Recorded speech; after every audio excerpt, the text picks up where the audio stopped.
Dr. Dre, Detox. Dr. Dre's Detox was probably one of the most famous unreleased rap albums ever. He first announced it in 2002, calling it his final masterpiece. The concept was insane, a Hitman-inspired rap musical with rumors that Denzel Washington might narrate. Honestly, that would have been a W for the culture. At the time, Aftermath was on top, Eminem was running the game, 50 Cent was about to blow up, and Dre was juggling everyone else's careers. Detox kept getting pushed back because Dre was making sure the whole label stayed #1. The hype was honestly insane.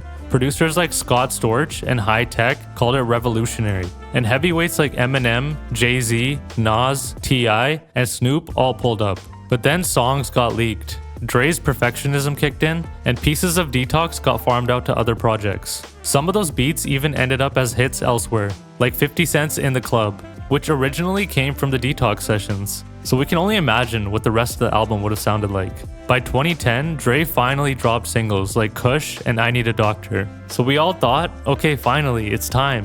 But, no. Dre kept saying he only needed 2 or 3 more songs. Pretty much saying, yo, let me cook, alright? Bro was cooking for over a decade. Eventually in 2015, he scrapped it and gave us Compton instead. Since then, rumors kept popping up. Whiteboards, hashtags, artists saying, oh yeah, I've heard Detox. But the album, nowhere to be found. At this point, Detox is rap's Area 51. Everyone swears it's out there, but nobody's actually seen it. Dr. Dre and Ice Cube, Helter Skelter. After NWA broke up, we were dreaming that Dre and Cube would link back up for a full project. In the mid-90s, that dream almost came true with an album called Helter Skelter. The name itself already had weight. It came from Charles Manson's Helter Skelter idea, which Cube wanted to flip into a concept about chaos and street life. The project was supposed to be dark, heavy, and full of West Coast energy. Think Dre's classic production paired with Cube's raw, witty street presence, plus features from Snoop and other Death Row members. If it dropped, honestly, it could have been one of the hardest West Coast albums of that era.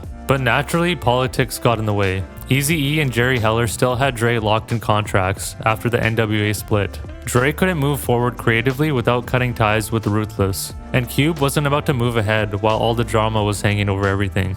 On top of that, Dre was leaving Death Row to build Aftermath, while Cube was shifting into his movie career. So naturally, the project fell apart before it could really take off. We did get some scraps though. Cube reused some of the ideas for his solo work, and there are rumors that beats Dre had lined up for Helter Skelter ended up on other projects. But the full Dre and Cube reunion album never happened. Tupac, One Nation. Tupac's One Nation was supposed to be one of the biggest moves of his career. This was 96, peak East versus West Coast beef. But instead of adding to it, Pac wanted to flip the script and bring both coasts together on one project. He linked up with Boot Camp Click out of Brooklyn and was planning to take it even further, with guys like Nas, Scarface, and even Outkast rumored to be on board. Pac wanted to prove New York and Cali could be on the same record without all the drama. The sessions actually happened too. Songs like Military Minds and Let's Fight came out of those runs. And people who were there said Pac's energy was different, like he was moving in a new direction. He was talking less about the beef and more about building something bigger, almost like he saw hip-hop going global before anyone else did. There was also rumors that Pac wanted One Nation to launch his own label, Machiavelli Records, and use the album to sign artists from all over, East, West, South, even overseas. Honestly, that would have been huge, because it showed he was thinking way past Death Row era and starting to build something of his own. But before it could get finished, Pac was murdered in Vegas that September. After that, One Nation got shelved. A few songs leaked later, and pieces of it are still floating around, but the full project never dropped. Nas, Death of Escobar. This was supposed to drop in 2001, right before Stillmatic.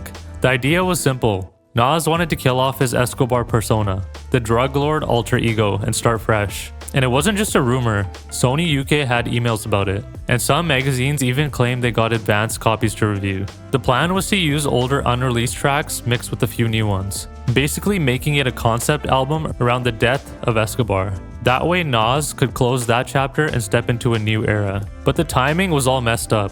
His music was getting leaked everywhere. Nostradamus flopped, and Nas was right in the middle of his beef with Jay-Z.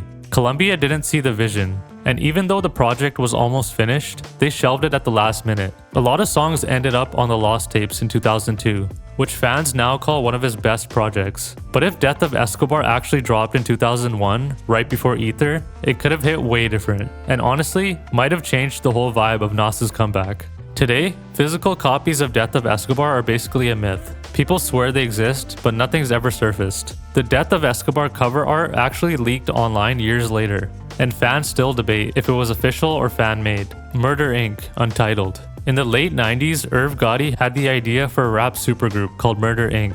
Not just a label, but an actual group with Jay-Z, DMX, and Ja Rule all on the same project. This was around 1999 to 2000, right when all three were buzzing heavy, so the timing looked perfect. The concept was simple. Put the three hottest New York rappers together and let them run it. They even hit the studio and recorded some tracks. Songs like It's Murda and Murdergram are from those sessions and give you a taste of what the group could have been. But naturally, egos got in the way. DMX and Jay had tension from their old battle days, and neither of them wanted to play the third wheel next to the other. Irv Gotti later admitted that trying to manage three alphas in one group was basically impossible. At the same time, the feds started investigating Murder Inc. as a label because of Irv's ties to Kenneth Supreme McGriff. With that legal heat plus all the inner beef, the supergroup album fell apart before it could even drop. If it had happened, it would have been massive. Jay was stepping into mogul status. DMX was fresh off platinum success, and Ja Rule was about to dominate radio. Instead, all we got were a handful of collabs, flashes of what Murder Inc. could have been if all the stars lined up. 50 Cent, Power of the Dollar. Next is 50 Cent's Power of the Dollar, which was supposed to be his official debut album back in 2000. Everything was lined up. Singles, promo, videos, but then the whole rollout got derailed after 50 got shot 9 times, just a few weeks before it was supposed to release. A lot of people point to one track in particular, Ghetto Quran. In it, 50 name-dropped real dealers from Queens, including Kenneth Supreme McGriff, a guy with heavy street ties. People felt like 50 was breaking codes by putting names out there, and many believe that's what led to the shooting. After the shooting, Columbia Records dropped him immediately, and on top of that, he got blackballed by a lot of the industry. Meanwhile, he was still beefing with Ja Rule, who, by the way, was tight with Supreme, so the pressure on him just kept stacking.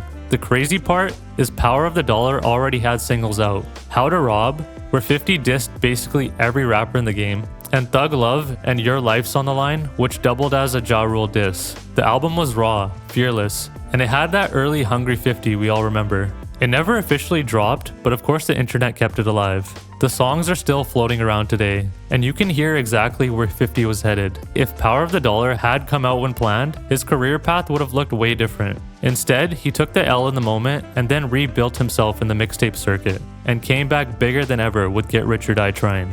Kanye West, good job. Kanye originally had a 4-album plan: The College Dropout, Late Registration, Graduation, and then Good Job. It was supposed to be the big finale to his college theme. The idea being, after you graduate, you go out and get a good job. But life hit him hard. After his mom, Donda, passed in 2007, and then the breakup with Alexis Pfeiffer in 2008, Kanye's whole direction shifted. Instead of going out on a high note, he ended up making 808s and Heartbreak, straight from the pain he was going through. That album changed the game, but also meant that the college saga was over. By 2010, he was back in the spotlight. The drama with Taylor Swift at the VMAs, the media dragging him, and then disappearing to Hawaii to lock in creatively. During those sessions, Big Sean accidentally slipped up and told people Kanye was working on Good Job, and the media ran with it. But in July of 2010, Kanye scrapped the name completely and pivoted to My Beautiful Dark Twisted Fantasy. Then years later, Chance the Rapper tried to bring Good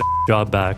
In 2018, he was on stage with Kanye, announcing that they were working on a collab album with that title. The fans went crazy, but just like the first time, nothing ever came out of it. We do at least have some leaks floating around.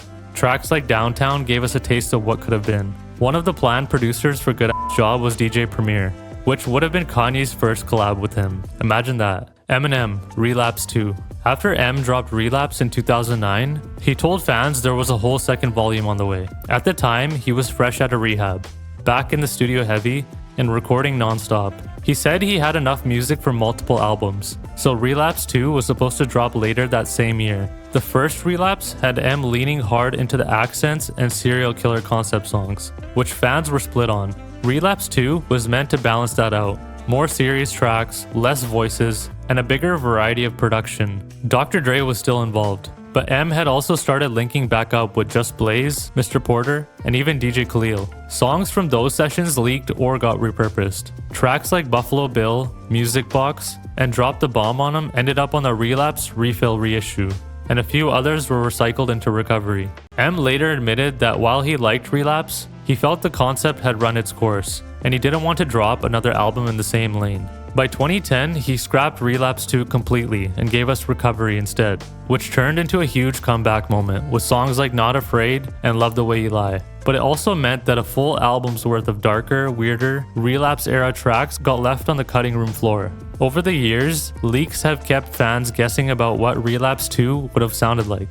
Some people think it could have been even better than the first, since M was starting to sharpen up again, while others feel like he made the right call moving on. Either way, it's one of those shelved projects that still gets talked about every time unreleased M tracks surface online. Kanye West and Jay-Z, Watch the Throne 2. When Kanye and Jay dropped Watch the Throne back in 2011, it felt like the whole rap game stopped for a minute. The production was massive, the tour was legendary, and the chemistry between Ye and Hove was undeniable. Naturally, fans were like, yo, where's part 2? For a while, it actually looked real. In 2016, Kanye was on stage during the St. Pablo tour, saying, there will never be a Watch the Throne 2. But a couple years later, he flipped it and started hinting that it might actually happen. Rumors picked up again in 2018, when Kanye tweeted, Throne 2 coming soon. That one tweet had the internet going crazy. But the problem was the tension between them. Jay and Kanye had been drifting apart. Some of it personal, some business. Jay wasn't rocking with some of Kanye's moves, and Kanye felt like Jay didn't support him during certain moments. Those cracks made it tough to imagine them locking in for a full album again. Still, the idea of Watch the Throne 2 never fully died. Even in recent years, Jay and Ye linked back up on tracks like Jail from Donda. And here's a cool fact. When that collab dropped, it was actually their first time on the same song in almost a decade. Plus, Kanye had reportedly booked studio time in 2018, specifically for Throne 2 sessions, but nothing concrete ever came out of it. To this day, anytime they appear together, whether it's a song, an event, or even just a photo, the hype for Watch the Throne 2 comes back instantly. Slaughterhouse, Glass House, Joe Budden, Royce da 5'9", Joel Ortiz, and Crooked I. One of the most hyped rap groups of the 2010s. 4 lyrical heavyweights, all with something to prove. Signed to Shady Records under Eminem. After their first 2 albums, Slaughterhouse in 2009 and Welcome to Our House in 2012, the group started working on their third project, Glass House. Unlike their earlier albums, this one had a clear vision. Just Blaze was the executive producer, and he wanted to make it rawer, more honest, and more cohesive. The group recorded a ton of material between 2013 and 2014, and insiders who heard the rough cuts said it was their best work yet, less label polish and more straight up bars. But the release got stuck in limbo. Part of it was some label politics. Shady and Interscope weren't sure how to market a super lyrical rap group in an era moving toward radio singles and streaming hits. And part of it was internal. The members weren't always on the same page, and Joe Budden especially started questioning whether the group could thrive under Shady's structure. Fun fact, Joe Budden once said in an interview that Glass House was 90% done, and that the songs fans heard on House Rules, their 2014 mixtape, were basically leftovers that didn't make the album. Also, Just Blaze himself confirmed in 2016 that the album was finished and sitting on a hard drive, but label red tape stopped it from ever being released. In 2018, Budden left the group. Not long after, Royce confirmed Glass House would never officially come out. Years later, Crooked I and Joel even dropped a project called Rise and Fall of Slaughterhouse, reflecting on how everything fell apart. So while fans still beg for it, Glass House remains locked away, a finished album by one of the most lyrical rap groups of the 2010s that never saw the light of day. I know a lot of us were waiting on these albums. For me, it was Detox. I honestly thought eventually Dre would drop it, but then it just never happened. Which projects were you guys waiting on? Let me know in the comments.